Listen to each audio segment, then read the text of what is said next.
Ayan guys, oh. Kita niyo yan? Ayan. So, hindi nila akalaing ito ay nasisira. Ayan. So, sana nga ito lang ang problema.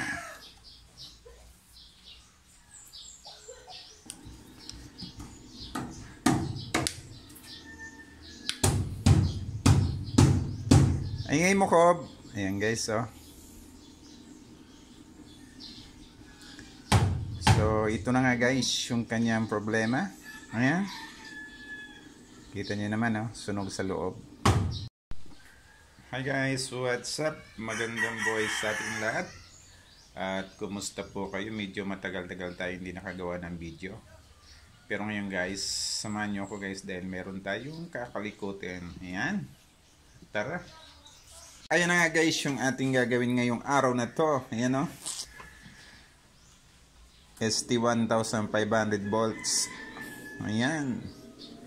So, ang complaint nito ay may power, may working, may mga ilaw na to kaso walang output. So, try natin isaksak. Sana hindi pumuputok na to. Uy, may mga reservang fuse. Nako. Baka isang sakong fuse na nalagay dito. Saksak natin. So, ayan. Gumalaw naman yung loob niya. Ayan. Working siya. Pero wala ngang output dahil di gumagana yung ating voltmeter.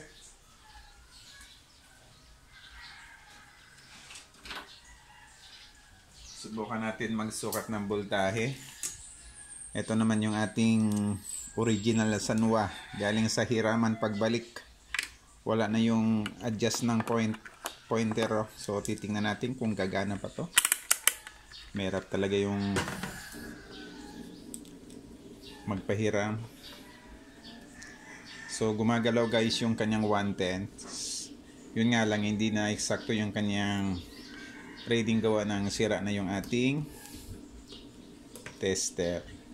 So ayan, wala siyang 220. Ayan. So posibleng relay o kaya mga resistor na sunog o mayroon dyan isang bagay na kakaibang kalain nating hindi sira. So yun guys, off muna natin, tapos unplug, tapos bubuksan natin. Siya nga po pala sa mga bagong pasok dito sa aking channel, humingi lang po tayo ng kaunting lambing. Mangyari po lamang na pakiclick ng like, paki-share na rin at paki-comment kung nagustuhan nyo itong video na to. At syempre pinaka-importante, paki-subscribe at paki-click ng notification bell para update kayo sa mga susunod ko pang mga gagawing video. Ayan. Maraming salamat. Buksan na niya siguro nila to. Dahil ayun guys, oh, napakalinis. Parang sinubukan na nga nila itong buksan. Ayan.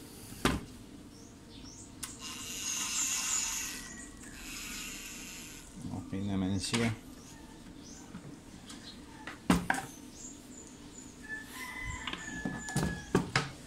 So titingnan natin kung may mga sunog na capacitor.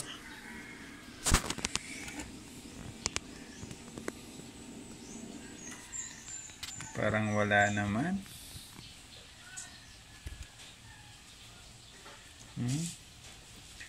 Kailangan natin ng magnifying glass nito. Minsan itong tester pumapalya. Ay, tester. Relay niya pumapalya yan. Nasusunog din pa nag-overload. So yun guys, wala namang ako nakikitang resistor na sunog.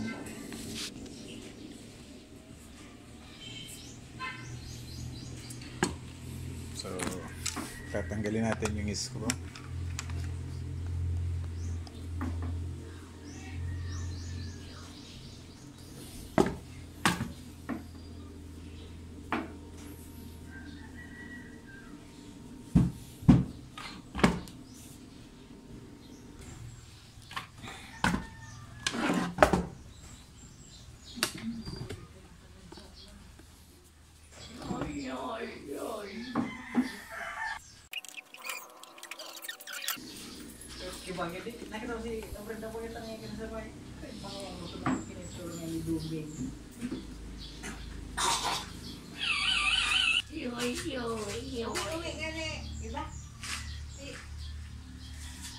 Walang sunog.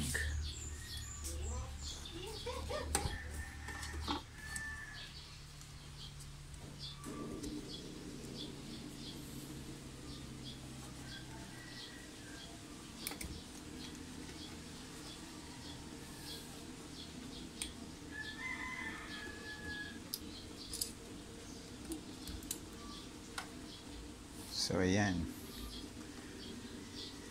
Ngayon guys, oh, wala kang makikita ang sunog na resistor, pero ayan, kung makikita nyo guys, kung mabilis yung mata nyo, makikita nyo yan sira nito. Ayan, medyo nagbagas yan, oh. So ito guys, hindi nyo akalain guys na dito yung problema niyan. Ayan, hugutin natin. So ayan guys, oh, tigas, di siya nahuhugot. So ang gagawin natin, tatanggalin natin yung hinang dyan. Ayan.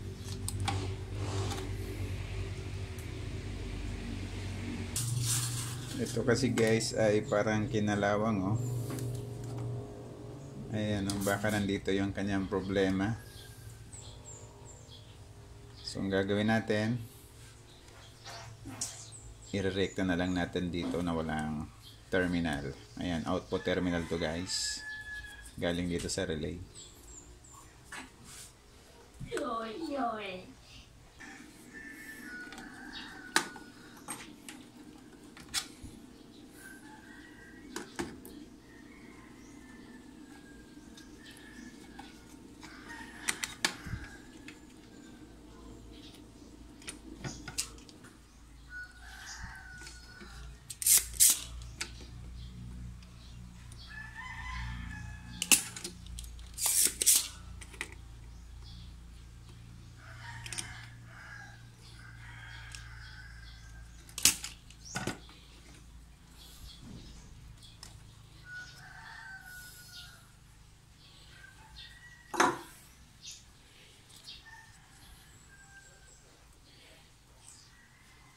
Wala akong nakikitang sunog na pyesa.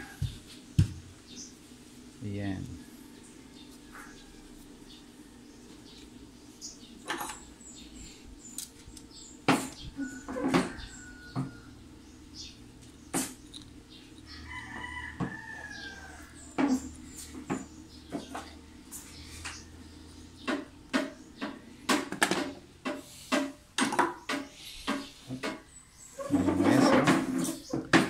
Kita niyo yan? Ayan. So, hindi nila akalaing ito ay nasisira. Ayan. So, sana nga ito lang ang problema.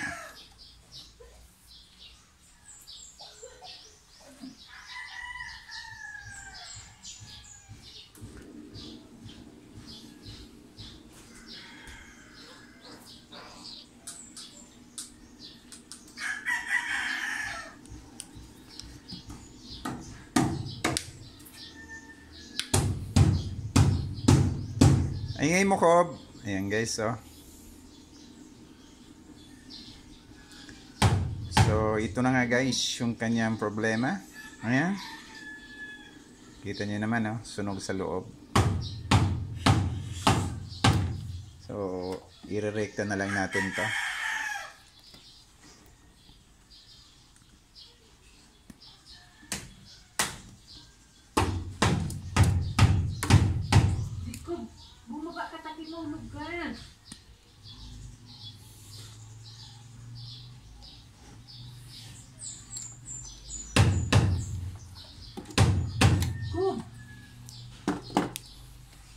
Medyo masakit ang ating kamay, ah.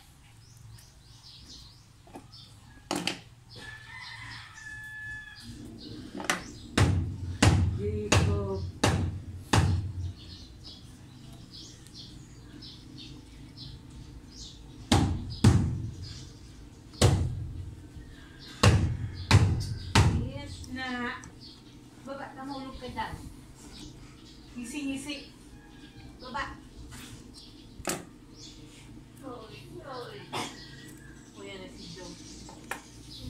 dito niyan.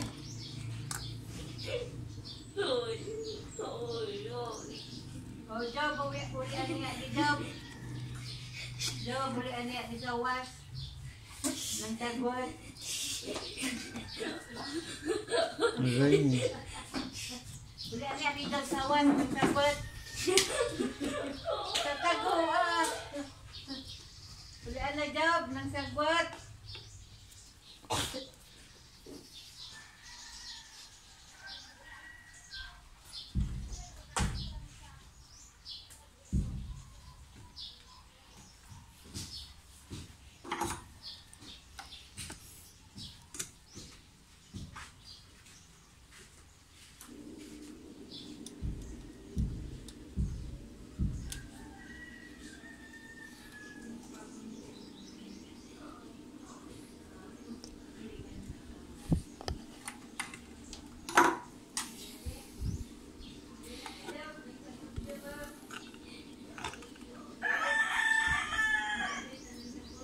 Sakit ng sugat ko.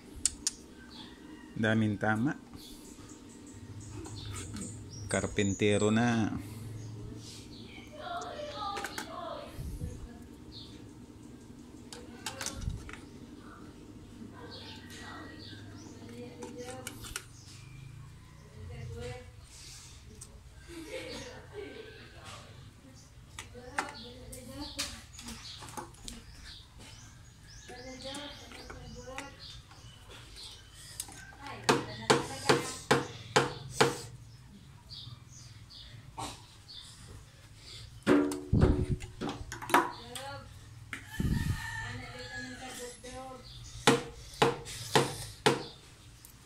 So, ayan.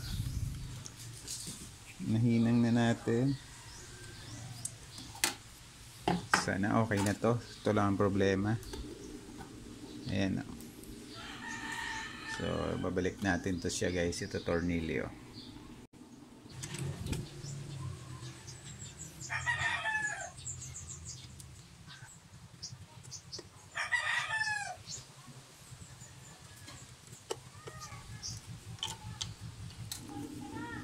So yun guys, natornilyo na natin. Ibabalik natin itong mga pinagbubunot natin kanina.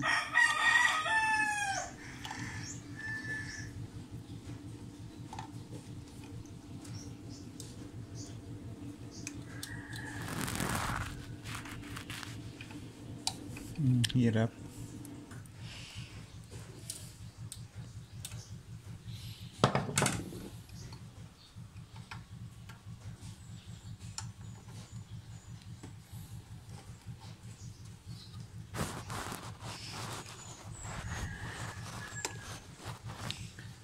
So, ayan na. So, ito siyempre, di na natin babalik to. Gawa ng baka ito ang problema. Okay?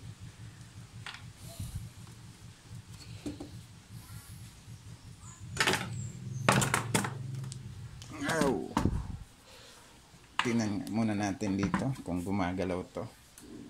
Ito pala yung high na. Try lang natin guys.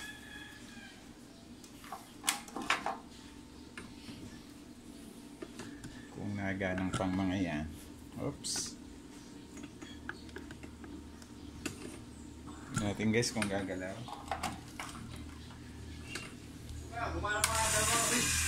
Lakas. Ayan, buwan na. At ako'y na-ground. Nakikikakain. Kaya gumana pa asip ka na 2 bulan na. Anong kailangan ito? ID? ID. So yun guys, gumana yung high. Try naman natin yung low. So ayan, nakalagay sa low. Check natin. Ayan, normal. Ayan, oo, gumana yung relay. Tumutunog. So tingnan natin. So ayan.